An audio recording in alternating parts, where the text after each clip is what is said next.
What's up again? We're going to watch King News Me. By the way, this guy, if you Happy never heard St. of him,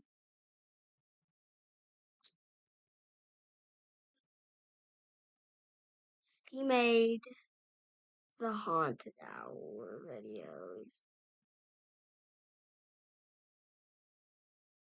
Look. So we're just gonna watch a few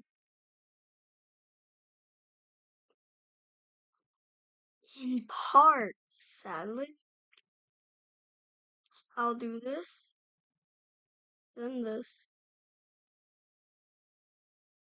then this,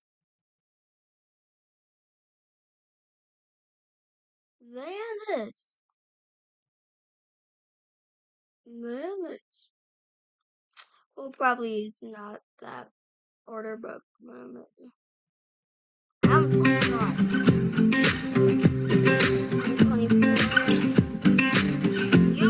You guys have finally broken me down. Hi everybody, my name's King News Me. Ever since the first video that blew my channel up, people have been asking me for my opinions on the new Goosebumps show. From then on, I have been avoiding it like I avoided in a... Okay, we're not gonna watch that, but we're gonna watch this. I knew it wasn't in that order.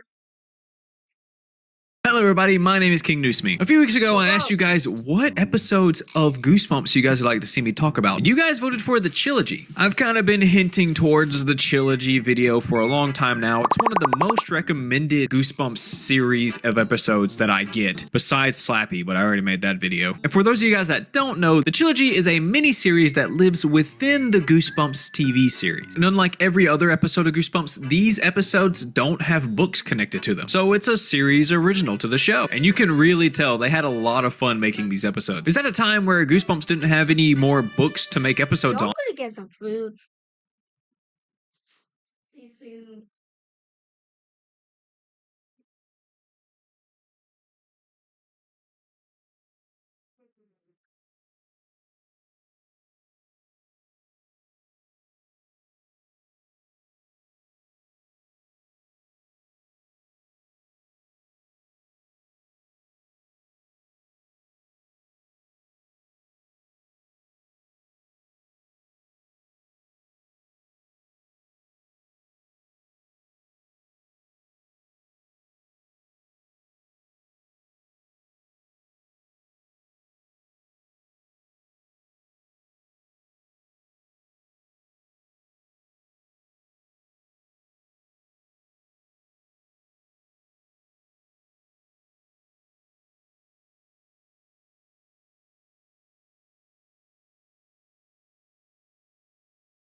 I told you so. Yo, I used to watch this guy all the time. And then all of a sudden he disappeared from my recommendations. I wonder On, so they decided to just go off and do their own thing while R.L. Stine wrote a few more. Today we're going to be talking about 3 episodes: Squeal of Fortune, Strike 3, You're Doomed, and Escape from Carlsville. Each episode stars a different protagonist, but all of them are connected through this model town called Carlsville, where spooky shenanigans happen. Because it's Goosebumps, so spooky things have to happen. So everybody sit down, relax, let's quit yapping and get on to the video. I want money. Wheel of Fortune is definitely the most popular and most referenced of the 3 episodes. Probably because it has a nightmare-inducing scene that terrified any kids that had the displeasure of witnessing it, or it's the first of the 3. Sinclair offers great education for everyone. I don't want to spend 2 years on a degree. Then earn a cert. A cert? I don't know. But we start this episode in a strange place. It looks like your typical old town, but there seems to be stuff just littered everywhere. And after a nice look of the town, we get to meet this guy who introduces us to Carlsville. Carlsville is open. Time to play. This guy is Carl Nave, and he's going to be the main antagonist for these episodes. He owns Carlsville, and he controls all the people that live there, too. And he looks all glazed over and shiny because he's a doll, and this is a model town. And next we get to meet the main characters of these episodes, starting with Jessica Walters, who can also be seen as Amy's sister Sarah in Night of the Living Dummy 2, as well as Todd Erickson and his brother Matthew Erickson. Todd and Matthew are having a yard sale. They're trying to sell some mint condition sports cards. Well, that one's ruined. Todd! Everything seems to be going pretty well for them until Jessica walks up, and they scramble to hide all their stuff from her. For some reason. We very quickly learn that Jessica is a little bit of a haggler. At first she comes looking for the sports cards, but they lie to her and tell her, "We already sold all the cards." but since they're out of cards, maybe she can just buy the desk that they're sitting behind. The desk isn't for sale. Those boys ain't giving her a damn thing. That is until their mom shows up. Good morning, Jessica. Good morning, Mrs. Erickson. And with their mom around, the boys finally give up the goods and show Jessica their deck of cards. But no deals. She picks one out and decides to give it a little sniff. For some reason, I don't know why her first instinct is to smell the card. I guess some cards can smell nice, like if you open a new pack of Pokemon cards. She just so happens to smell strawberries on the cards and knows that maybe these cards aren't as mint as Matthew claims they are. I'll give you $2 for it. Matthew thinks this offer is outrageous. This card is a collectible. Buddy, $2 is actually really nice for a card. Most cards are like 40 cents, maybe. Although I am thinking about Pokemon cards. I don't really know how sports cards work, so I could be very wrong about that estimate. Matthew almost convinces Jessica that the cards are worth more than $2, but You only paid Bobby Staley $1 for it. Todd? his brother rats him out. Oh, I know Matthew was just pissed at him when he said that. So Matthew gives her the cards for $2, and I wish the transaction ended there, but oh no, Jessica's a haggler, remember? Since the boys don't have change for a 20, The only other bill I have is, well, it's just a 1. they'll have to take the 1. Ooh, I know that sucks. Jessica takes the cards home and puts it in with the rest of her valuables, while this banger of a song plays. Wait, is she day trading? There's no way she's over 18. Jessica's brother Sam comes in and asks to borrow some money so he can buy their parents an anniversary gift. But we know how Jessica feels about money. She tells her brother maybe if he didn't spend his money on games, candy, and toys, he would save up some to buy them a gift. So obviously the answer is no. Of course not. I never give up a good business opportunity. She decides to cut Sam a business deal. Then she starts talking about percentages and interest rates and blah, blah, blah, blah, blah. Forget it. I'll make him a keychain. I don't blame you, brother. Fun fact, her brother Sam is played by Gil Filar. I think it's Gil, maybe it's Jill. Whose sister Maya Filar played Tasha in the Calling All Creeps episode of Goosebumps. Check this Calling all three. Calling all three. Yeah, calling all three. Calling all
Okay. This video out if you haven't seen it. Right as Sam leaves the room, her mom comes in and tells her that she has to clean the attic. Mom, I don't want to spend my whole afternoon in some creepy old attic. And no one wants to clean a dirty attic all day, so she refuses to do it. So her mom threatens to just give her allowance to her brother Sam. So obviously she cleans the creepy old attic. Dude, she must be so easy to convince. Just throw money at her and she'll probably do anything you want. As she's cleaning the attic, she bumps into this model town. The same model town we saw in the opening, Carlsville. She calls her mom to the attic to look at it while Carl himself tries to not lose his mewing streak. Her mom somehow didn't know that there was a model town in the attic and just gives it to Jessica for free. Can I have it? Sure. Looks like fun. Fun? We're not here to have fun. We're here to make profit. Sell it, baby. I'll sell it and make some money. I was kidding. I love the scene. You can tell that they obviously green screened the town in. What would we do without Goosebumps jank? Jessica's mom refuses to let her sell it though, and she makes her share the town with her brother. Just then, Jessica gets a phone call, but not from their home phone. She's getting a call from a phone box in the model town. She simply touches the phone box and gets sucked into the town. Jessica answers the phone to who else but Carl on the other side. He fills her in on where she's at and he tells her that this town has a lot of opportunities for her. And oh boy, does she like opportunities. Jessica takes a second to walk around the empty town and look for this opportunity Carl was telling her about, but she doesn't see anyone or anything. There is no one walking around. There's no sounds, only the sound of the wind. And this loud ass music that they're playing. And Carl. Carl introduces himself as somewhat of a businessman. I mean, he owns the whole town after all. And he needs a business partner. Somebody who loves money. Jessica's a little hesitant at first, but come on, she can't turn down a good money-making opportunity. He points her to one of the most profitable businesses ever. The beverage business. He wants her and this girl named Nikki to sell lemonade. Jessica hates this idea at first, but Carl is just using this as a test to see how she'll do at selling lemonade before moving her up to bigger and better things. And he introduces her to his very own lemonade. With Carl's lemonade. It's my own. What the hell? His lemonade comes with a jingle? You know what? That's pretty cool. Apparently Carl's lemonade has crack or something in it because when people get their first taste of it, they can't resist to buy more. It's almost like they're addicted to it. Jessica agrees to do it if she gets 50% of the cut. 50%! But money is no object to Carl, so he takes the deal. Carl bends down to Nikki and tells her that Jessica is a very smart businesswoman and she is now in charge. Before Carl leaves though, he warns the girls to not raise the price of his lemonade because he doesn't want to be accused of hiking up the prices in his own town. And he wishes the girls good luck and quite literally turns up the heat. And now with the temperature so hot, it's quite easy to sell some lemonade. Their first customer finds the lemonade to be so cheap and delicious that she buys 3. And by the second customer, Jessica is already doing shady shit. Don't give it up. Just halfway. She didn't even make it to $5 before giving people the Willy Wonka experience. Is that joke dated now? Do you guys remember that? It happened like a few months ago. Jessica tells the second customer how much the lemonade will cost, and then he says something that he will soon regret. That would be a bargain at twice the price. Oh no. So obviously the next customer that comes up, she sells it to him for $2, and then he says, You could charge a fortune. Nikki tries to warn Jessica about raising the price of the lemonade, but Jessica doesn't care. And now she's selling the lemonade for $3 a piece. And not only that, she pours more water into the lemonade, which dilutes the lemonade a little bit, but gives them more to sell. And she does this all in the name of business, as the temperatures just get hotter and hotter. Soon the whole town is lined up around her lemonade stand, and they're basically begging to have some of that sweet, delicious lemon nectar. As more people show up, the hotter it gets. And the people start to get a little bit more and more violent. But Jessica doesn't care, as long as she's getting that beautiful cash. And during all the chaos, Jessica hides the last little bit of lemonade they have and tells everybody that they only have 1 cup. And it'll go to the highest bidder. I'll give you $10. Make it 20. People immediately start to offer double what they're already paying for this lemonade. They start to basically break down the table, and in all this chaos, they find out she was lying. She was squeezing us. Obviously, they don't like that she was scamming them out of their money, and Carl doesn't like that she rose the prices. So she immediately gets her punishment. What? She turns into a pig? I thought maybe they'd like chase her around a little bit around the town and like maybe scare her just a little bit, like, you know, like maybe like burn her at a stake like a witch or something. I didn't think they would turn her into a pig. Holy shit, that's a lot better. Didn't expect that at all. Nikki did warn Jessica that if she didn't listen to Carl, then she would have to pay the consequences. You're nothing but a greedy little pig. Before running away, Jessica, of course, grabs the money first. can't do anything without the money, and then decides to book it. Jessica tries to blame everything on Carl, saying that he set her up and made her do all this, and that the townsfolk should be mad at him, not her. But I don't think they believe her. They call for Carl, and like Batman, he appears on the roof. Get the pig. That's not good. This caused everybody to mob Jessica. They chase her around the corner and then somehow don't see her hiding behind this trash can. Like, seriously, guys? Are you kidding me? Well, almost nobody. I guess our little partnership must be dissolved. Man, this guy really is Batman. How does he keep doing that? He tells Jessica that she's being punished for hiking up the prices and hogging all the profit. Hogging as in, you know, pig. Get it? Hogging the profit. She's hogging the profit. It's funny. It's a funny joke. And he shows her what she really is. She tries her best to escape, but like every other pig, she can't resist a little bit of mud, which gives the townsfolk enough time to find her. There she is! And surprisingly, she uses the money as a distraction to get away. She finds her way back to the phone booth and tries to call 911, but This number is no longer in service. oh yeah, Carl runs everything here. So obviously 911 isn't going to work. Finally, Jessica decides to call her home phone, but she forgot that she left it in the attic with her. So nobody's there to answer the phone. And as she's waiting for it to ring, the townsfolk beat in the phone booth and pull her out. Hello?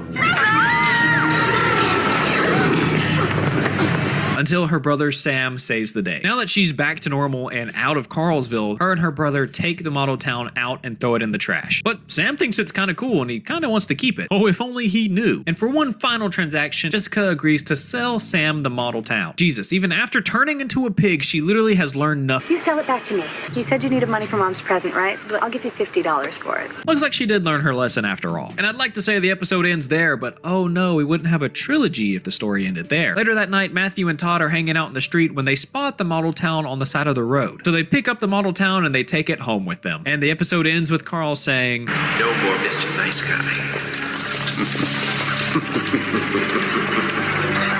and that's just part one of the trilogy. Like I said earlier, this is probably the most popular episode of the three because of the really good pig costume. And the body horror of a girl getting turned into pig just stuck with kids for a long time. That part is so memorable that you guys in my comments don't even know the episode name, but you guys ask me to talk about the episode where the girl gets turned into a pig. That's all you guys ever say. And with her being trapped in a pig's body and the intense music and the people literally mobbing her, this episode can be genuinely freaky, especially for people that are like claustrophobic. And this episode set the bar really high for the rest of the trilogy. I hope they don't ruin the trilogy by having the next episode be stupid and wacky. You prefer the squeeze play or the sacrifice? Okay, saying this episode is stupid and wacky is a bit harsh, but I didn't say it wasn't fun. It's definitely one of the goofiest Goosebumps episodes, period. But some of you guys have told me how genuinely scary this episode was to you as a kid. So I'm pretty excited to check it out. This episode starts in Matthew's room and it looks like he's getting ready for a baseball game. His mom comes in and tells him it's time to go, but before he leaves, he notices a baseball field on the model town of Carlsville and fantasizes about making a game-winning home run. It's gone! The Tigers win the championship! But mid-celebration, his mom walks in. Yeah. Yikes, embarrassing. And apparently in this scene, you can see multiple Goosebumps books, especially on the bookshelf in his room. But I rewinded the episode multiple times and zoomed in and stuff. I can't tell what these books are. I literally can't see the name or a cover of any of them. So let me know what you know about this scene in the comments below. Later, during the baseball game, we see the exact scenario that Matthew was fantasizing in his room earlier. There are 2 players on the base, there are 2 outs, but sadly, Matthew isn't the one batting. And he's not very good at baseball either. He's so bad that he hasn't played a single game this season. And he wasn't going to play one either until the coach for the other team spoke up. The other team coach points out that there's a rule that every kid needs to play in at least 1 game each season or the team will have to forfeit the last one. Our job is to provide an opportunity for all the boys. What? You know, this coach kind of seems like a decent guy. So Matthew's coach has to let him play in this inning or they'll have to forfeit the game completely. He gives Matthew a bat and some advice before walking up to the plate. Close your eyes. Maybe you'll get lucky. Wow, this dude's a piece of shit. But sadly,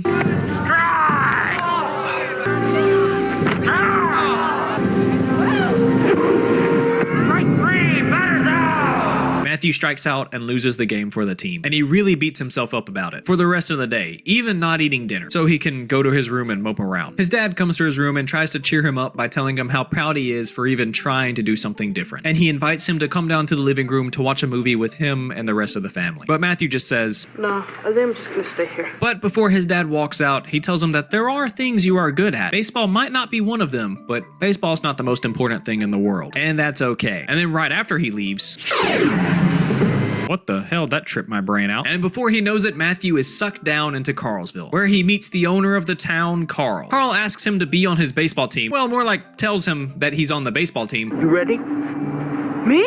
And tonight's the big game, and everyone in town is coming to watch. Or maybe not. Carl hands Matthew a bat and warns him that they don't play traditional baseball here. It's more like a one-man show, and the only goal of the game is to make it to home base. But before any game can start, of course they have to play the national anthem.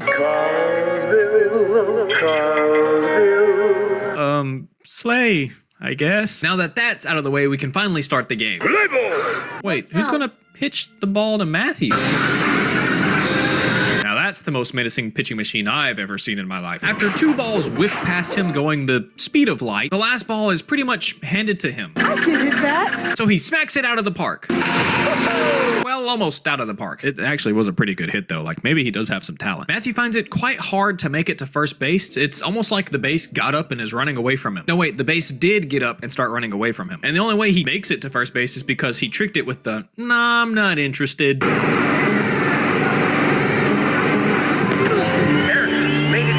And after the first base incident, Matthew finds out Carl doesn't have the best intentions. You're trying to hurt me. But he's stuck here now, and the only way to get back is to make it to home base. Next step, second base, and Matthew takes a huge lead, which was a mistake. Now he's stuck in Carl's version of a saw trap. Multiple cutouts of Matthew spring up beside him, and the pitching machine sends balls whizzing past him, knocking down the other ones. It's actually kind of crazy how a machine that's made to be incredibly accurate misses this kid multiple times. Luckily, Matthew gets out of the restraints by simply taking off his shoes, and he crawls all the way to second base, which in turn makes the pitching machine disappear. Now to make it to third, but Matthew is understandably terrified to make it to third, and he refuses to leave second base because he knows he's safe there. But this is Carlsville we're talking about, so nothing's really fair here, and Carl finds a sneaky way to get Matthew off of second base. Did he just make the base disappear? Maybe Carl will cut the kid some slack and make getting to third base pretty easy. Yeah, never mind. Matthew takes his sweet old time crossing the deathly tightrope. And I don't blame him. I mean, come on, there's lava on both sides of him, and he has to make it at least 90 feet to the next base. I'd be terrified too. Don't act like you wouldn't be. And after a grueling 2.5 minutes of the episode, he finally makes it safely to third. Matthew begs Carl to just let him go home. Sure, it's only 90 feet away. You think you can steal it? Then Carl gives Matthew 2 plays to choose from. You prefer the squeeze play or the sacrifice? Matthew finds it quite weird that he's the only player on the field, so Carl decides to give him some friends. His name is Herm the Squirm. Is that what he said? Herm the Squirm. I think that's what he said. And Herm is here to play. Damn! But Herm isn't the only monster joining us. And his name is... I don't know. I can't hear what they call him because the music's so freaking loud. Since Matthew didn't choose a play, Carl decided to choose one for him. And it looks like Matthew is stuck in between a textbook rundown play. So Matthew is stuck in between third and home, and he has to try his best to make it around one of the monsters to get safe. But the monsters are tossing the ball back and forth and slowly inching closer towards him to get him out. And this makes it incredibly hard for him to make it to any base. Luckily for him, the catcher drops the ball. No, what the hell is that? Now that the ball has gained sentience, it tries to bite his ankles like a chihuahua, but it really sucks at it, just keeps missing. But this gives Matthew optimal time to slide into home. But because he's back home, that doesn't mean he's safe. The killer baseball comes into the real world and starts attacking Matthew, and it does so until Matthew smacks it back down into Carlsville. Then he quite literally just passes out on the bed. I don't even know how you would be able to sleep after that. The next morning, Jessica comes over to give Matthew his baseball cards back. Wait, didn't she pay for those? So aren't they like technically hers now? Also, with a closer look at the bookshelf, I still can barely tell that these are Goosebumps books. That is until she notices Carlsville. The two share their experience with Carlsville and then decide it's best if both of them go down to the garage, grab some tools, come back and destroy it. And while they do that, Matthew's little brother Todd gets some junk mail. Todd Erickson, you're a grand prize winner. Buddy, I think that's just junk mail. You probably didn't actually win anything. You should probably just throw that away. Send this to Carlsville to claim your prize? Wait, what did it say? After he gets done reading the mail, he hears noises coming from his brother's room. He goes to the model town and tosses the paper down to Carl, who's waiting down there for him. We have a winner!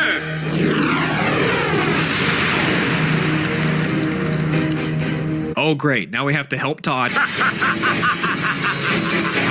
Escape from Carlsville starts exactly where the last episode ended. Todd is lost in Carlsville, with seemingly no one in sight. Then literally out of nowhere, a parade just appears and starts marching towards him, somewhat trapping him in the middle of the road. This is when we get to see a familiar face. You're our grand prize winner. Okay, somebody please tell me how this guy teleports. He's a doll. I mean, I guess Slappy could also teleport, but Slappy's a dummy. Who are you calling dummy? Carl puts Todd in this really cool red convertible car where he gets a kiss from the queen of Carlsville, I think. I don't know who this lady is. She might be a woman that he just randomly picked up off the street. It's probably most likely what happened. Anyways, they very slowly parade Todd around town as he stays pretty oblivious to everything that's going on around him. Well, at least he's happy. For now. Just then, Jessica and Matthew come back with tools to destroy Carlsville. But before they Hulk smash the town, Matthew notices the junk mail on the floor, and the letter on top has Carl's face on it. Wait, didn't he toss that card down to Carl in the last episode? I think that's a minor fuck up right there. Anyways, when they see this mail, they instantly know what's going on. And just to confirm their suspicion, Jessica notices the population of Carlsville has grown by 1. Back in town, Todd is giving a speech because he won something. We don't know what he won yet, but I have a feeling he won't be making it home like the other two. And I just hope I get home in time for dinner. Yikes. After the speech, Carl decides to take Todd inside, and something tells me that it's not gonna be good. Inside, they go into this Willy Wonka looking room with a bunch of creepy ass dudes wearing doll masks and ponchos. Kind of reminds me of the first Purge movie. Todd once again asks what's the grand prize and if he's gonna make it home for dinner. After you see your prize, you won't even be thinking about dinner. That's when 2 creepy doll people start just running random tests on him, and Carl accidentally lets the grand prize slip. Didn't I tell you? You're going to become a citizen of Carlsville. And Todd isn't too excited about his prize, That's it? which royally pisses Carl off. Why, it's an honor. And he talks about how expensive it is to run a parade, get a band, hang up posters. But wait, don't you own the town and control all the people? Wouldn't it be like free? Carl decides now is the perfect time to unveil the Plasto Blaster. What's a Plasto Blaster? Brother, it's called a Plasto Blaster. I think it shoots plastic. Such a Dr. Doofenshmirtz ass name too. Matthew and Jessica try to find a way back into Carlsville. At first they try using the way that they got in there the first time. Jessica touches the telephone booth, but nothing happens. And Matthew accidentally got sucked in when he tossed a ball into the baseball field, but he doesn't want to try that one again. This is when Jessica has a pretty smart idea. She turns the population knob into 102, which instantly sucks her down into the town. And Matthew follows quickly behind. And a quick little Easter egg right here, the shop behind them says The Cuckoo Clock of Doom, which is an obvious reference to the book and episode with the same name. It's also one of my favorite books and episodes. And apparently you can see this town in Squeal of Fortune somewhere, but I noticed it in this episode first, so that's where I'm gonna mention it. Now it's time for them to find Todd and help him escape. And as they do that, Carl demonstrates to Todd what the Plasto Blaster is going to do on this bowl of fruit. And it finally all clicks for Todd. You're gonna do that to me? Of course. Now Carl does the big reveal and reveals to Todd that everyone around him is dolls, and very soon he will be one too. Then freaky doll people strap Todd down to a gurney as he screams for help. We believe the future is sustainable, that doing good is a vital part of doing business. So every step on our journey. And then shove the Plasto Blaster into his face. Then they eerily cheer plastic. Carl starts the process to get the machine ready, but then suddenly stops and says, He didn't choose his color. his color for what? No, seriously, his color for what? What are you talking about? Carl then brings out this giant light with a bunch of filters on it and makes Todd choose his favorite color. But all Todd can think about is freedom. Why can't you just let me go? Yellow. No. The other two follow a trail of confetti and parade litter all the way back to the factory, where they find the parade dolls stuck where they are, cursed to clap until they're told to stop. Which is pretty freaky for me. It's probably the freakiest part of these episodes. They sneak around to the side of the building and they find a small hobbit tunnel that's just built into the factory for some reason, and they use this to get inside. Todd chose green. I still don't know what this color is for. Then he tries his best to bribe Carl, but Carl isn't doing all this for money. I want power. He gives a very narcissistic speech about how he's the king of Carlsville and how he loves to be in control of everyone and everything. And he also likes to torture kids for fun because, to him, It passes the time. the other two find the room where Carl and Todd are. Carl is getting the last steps ready to turn Todd into a doll, as the other two scramble to find a way to stop him. Luckily, they find the wires that are connected to the machine, and before Carl presses the button, he has to stop and make sure of something. Did I tell you this won't hurt? No. Good. Because it does. Stop it! Damn, dude, the kid's already terrified. Just cut him some slack. I don't think he deserved all that. And as Todd screams for help, Carl presses the button to turn him into a doll. But before the laser can fire, Jessica just starts ripping out cords and pipes, successfully stopping the Plasto Blaster. They grab Todd and they quickly try to escape outside, with Carl right on their tails. Wait a minute, what are their parents doing during all this? Aren't they a little concerned that their kids are missing? Where are the kids? They're playing with that miniature toy town, I believe. I guess that makes sense. Jessica thinks that maybe if they call home again, then they can escape, because that's the way she got home herself. But when they get to the phone booth, Need to make a call. somebody beat them to it. Next, they run to the baseball field in hopes that touching home plate will take them back home, because that's how Matthew got sent back home. But of course, Carl beats them there. And on the way to the baseball field, they started to get pursued by a bunch of creepy doll people. And now they are backed into a corner. Side note, I love that they used twins for this scene. It's almost like they're manufactured dolls and they just kept making the same model. It's a very clever and nice touch that you probably missed when you watched the episode. Just then, Miss Erickson starts vacuuming Matthew's room, which pisses Carl off for some reason. What is that annoying racket? And while this is happening, the kids get captured by the doll people, but they don't make it far before Miss Erickson literally sucks all of them up. They must be vacuuming! Except for the kids, of course, and Carl. For plot reasons, Jessica comes up with the plan that maybe if they get sucked up by the vacuum, that's their chance to escape. So they chase the vacuum all the way to Main Street and try to jump in as Carl does his cool guy walk towards them. Luckily for the kids, it worked. The kids rush to get the adults out of the room and quickly scavenge through the model town to try to find Carl's doll so that they can dispose of him for good. And it must have taken them a while too, because we cut to nighttime where they're burning the town in a fire. The kids aren't certain, but they think that they found Carl's doll because, well, Looks like it's close. sounds good enough to me. There's a head in the fire that looks similar to Carl already, so maybe they already burned it. They take the doll and toss him in the fire, but not before they say a quippy one-liner. Next time, pick on someone your own size. After that, the camera pans to the vacuum cleaner where we see a doll-sized Carl uses the pipe as a slide and maniacally laughs as the camera fades to darkness. And that's the end of the trilogy. Gotta throw in a nice Goosebumps twist at the end. I'm wondering if they wanted to bring Carl back for some episodes, or maybe they were just gonna leave it like an open-ended thing like they tend to do with these episodes. It's a super fun trilogy to watch, and it really shows off the talents of the Goosebumps writers. When they don't have a book to guide them, they still do really well. I love how Carl is easily a lovable character and also a terrible person. Daniel Cash did an amazing job at playing the lovable asshole, especially during Strike 3. Yeah.